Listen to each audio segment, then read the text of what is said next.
मिजाज कभी अच्छा होता है, कभी बुरा, कभी पतझड़ सा सूखा, तो कभी सावन सा रंगीन। और ये मिजाज मौसम की तरह ही बदलता रहता है। एक रिश्ते में मिजाज बहुत अहम किरदार निभाता है, क्योंकि जब किसी को हम अपनाते हैं तो हम उसकी नेकी, उसकी बुराई, उसकी खामियां हमें सब अपनानी पड़ती हैं और उसमें कोई समझौता नहीं कर सकते। जैसे गुलाब के साथ कांटे भी आते हैं, वैसे ही रिश्ते भी ऐसे ही होते हैं। मैं लव गुरु एक बार फिर हाजिर हूं हमारे इस नए पॉडकास्ट लट्टू पर, जहां आज हम बात करेंगे हमारे एक नए कॉलर से और सुनेंगे उसकी उलझन।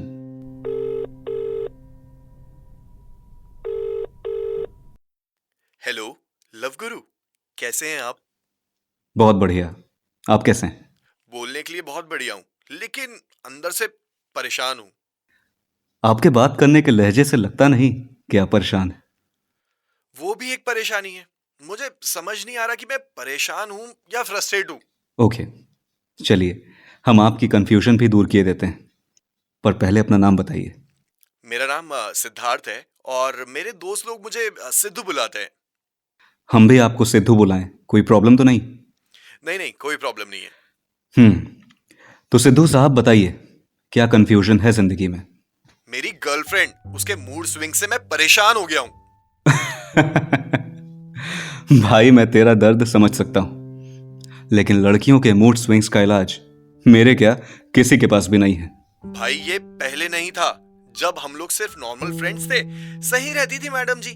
जिस दिन मेरी गर्लफ्रेंड बन गई, बस वो दिन था और आज का दिन है। कब किस बात पर उसका मूड बदल जाए भगवान भी नहीं जानता। कल ही की बात ले लो भाई, यकीन मानो वो पूरे दिन कान खा गई, शॉपिंग जाना है, शॉपिंग जाना है। और शाम को जब मैं उसे शॉपिंग ले जाने के लिए पिक करने गया, बंदी बोलती है मन नहीं है, मैं नहीं जा रही। अरे तो बता दो मेरी माँ, उसका घर मेरे घर से 7-8 किलोमीटर दूर है, मैं इतनी दूर गया। चलो उसका भी कुछ इशू नहीं है, लेकिन ऐसा नहीं होता ना। सिद्धू भाई, आपने प्रपोज किया था या उन्होंने? इस मामले में मैं लकी रहा हूं, प्रपोज उसी ने किया था।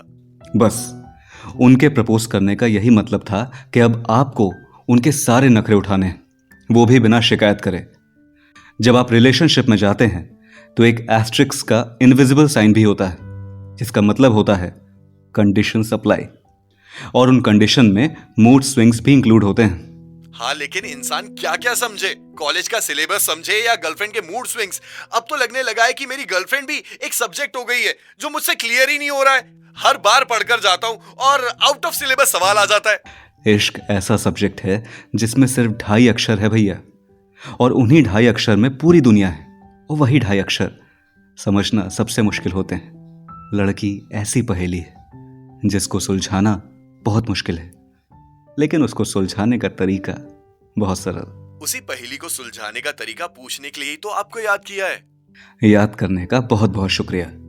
और जहां तक रही बात आपकी पहेली सुलझाने की, तो वो आप ही कर सकते हैं। मैं बस आपको कुछ सजेशंस दे सकता हूं। सजेशंस भी काम आ जाएंगे भाई मेरे तो। जब भी आप अपनी गर्लफ्रेंड से मिलो तो कोशिश करो उसको खुश करने की।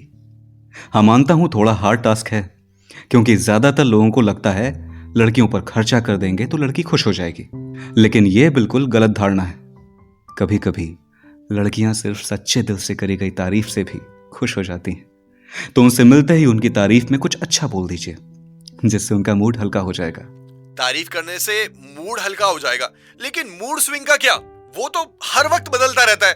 जी नहीं, कई बार मूड स्विंग इस वजह से भी होता है कि आपसे मिलने से पहले उनके साथ कोई ऐसा इंसिडेंट हुआ हो जिसकी वजह से उनका मूड कुछ अपसेट हो गया हो, या फिर कोई ऐसी बात हो गई हो जिससे उनका ध्यान नहीं हट रहा हो। तो ऐसे में अगर आप उनकी तारीफ करें या उनके साथ हंसी मजाक करें तो उनका ध्यान उस तरफ से हट जाएगा और उनका मूड अच्छा हो जाएगा। मेरी गर्लफ्रेंड कभी कभी छोटी छोटी बातों पर मुझसे गुस्सा हो जाती है। मतलब कभी उसको मेरी कही हुई एक बात हंसा देती है, तो कभी कभी वही बात उसको पसंद नहीं आती। आपको एक जोक पर हंसी आती है, लेकिन क्या उसी जोक पर आपको दूसरी बार हंसी आती है? नहीं। एग्जैक्टली। तो वो मोमेंट एक बार ही बनता है। अगर आप उसी सेम चीज को बार बार कहेंगे तो वो जरूरी नहीं उन्हें पसंद ही आए। हाँ, रिलेशनशिप की स्टार्ट में आप दोनों को ही एक दूसरे की हर बात अच्छी लगेगी, लेकिन धीरे धीरे आप एक दूसरे के इतना करीब हो जाते हो कि कब आप एक दूसरे पर अपनी पसंद नापसंद थोपने लगते हो आपको समझ ही नहीं आता। इसलिए वो भी एक कारण होता है कि आपकी बात नहीं पसंद आती। ओके, और क्या क्या कर सकता हूँ? उनको जब कभी भी आप डेट पर ले जाओ तो उनकी पसंद नापसंद का खास ख्याल रखो। शॉपिंग पर भी आपको ये ध्यान रखना है। लड़कियां बहुत नोटिस करती हैं कि जो उनका बॉयफ्रेंड है, जिसके साथ वो रिलेशनशिप में है, वो उन्हें कितनी अच्छी तरह जानता है। वही तो याद नहीं रहता, अक्सर उसकी वजह से बहुत प्रॉब्लम होती है।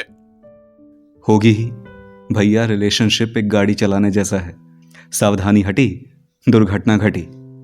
अब आप अकेले नहीं हो, आपके साथ वो भी है। और जरूरी नहीं जो आपको पसंद हो वो उनको भी पसंद हो, लेकिन यह भी जरूरी नहीं कि आप या वो हर बार एक दूजे की ही पसंद का करो। कभी कभी अपनी पसंद का भी करना चाहिए।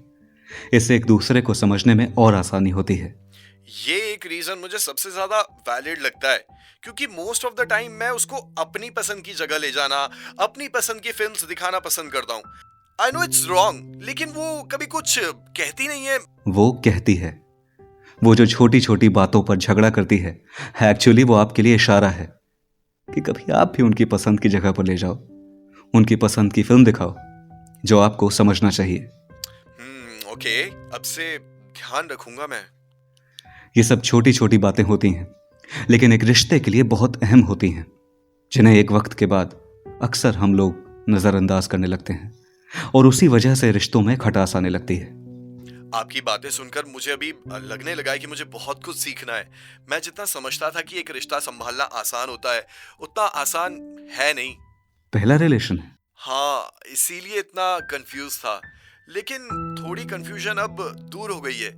थैंक यू लव गुरु, आपने इतनी अच्छी guidance the. Mention not brother, love गुरु इसीलिए तो है ताकि आपके इश्क में रवानी रहे। Thanks once again love guru. Bye Sidhu, it was nice talking to you, take care. Thank you very much. So ये थे सिद्धार्थ, जिन्हें कोई प्रॉब्लम नहीं थी। सीरियसली, मूड स्विंग्स कोई प्रॉब्लम नहीं होती, सबको होता है। बस आपको छोटी छोटी बातों पर ध्यान देना है और सब कुछ सॉल्व हो जाता है। हाँ, बस एक चीज जिसकी सबसे ज्यादा जरूरत होती है वो है पेशेंस। सब्र रखिए, क्योंकि अगर आप सब्र से प्यार से बात नहीं करेंगे, उन्हें एहसास नहीं कराएंगे कि आप उन्हें समझ रहे हैं, तब तक उन्हें उनकी अहमियत का एहसास नहीं होगा। तो अगली बार अगर आप कभी अपने रिलेशनशिप में ऐसी किसी सिचुएशन में आए तो धैर्य से काम लें। आज के लिए इतना ही। मैं आपका लव गुरु लेता हूं आपसे विदा, और फिर मिलूंगा एक नए कॉलर के साथ और सुनूंगा उनके रिश्ते की कहानी। तब तक के लिए गुड बाय। सुनते रहिए हमारा नया पॉडकास्ट लट्टू, घूमते रह जाओगे। इमली, खट्टी मीठी बातें।